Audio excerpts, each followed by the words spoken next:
দেখো চেয়ারে উঠে বসেছে মাটন খাবে বলে। ওকে কি করে আমি বোঝাবো যে ওদের মাটন খাওয়া উচিত না? হ্যাঁ, তাও তো একটুখানি দেওয়া হয়। মাটন খেতে নেই মা, তোর শরীর খারাপ হবে। ছোচা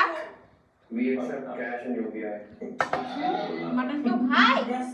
তোমাদের খেতে নেই?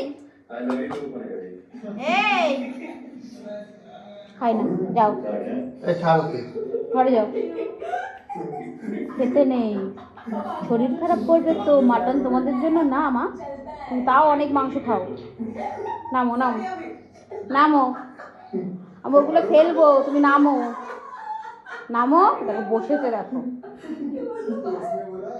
না, শোনো কথা বললে শুনতে হবে ভাই। নামো নামো, মাটন তোমাদের খেতে নেই বাবা, মাটন তো বিষ তোমাদের জন্য। শোনা মা, খেতে নেই, নামো নামো, নেমে যাও, নামো নামো, নেমে যাও।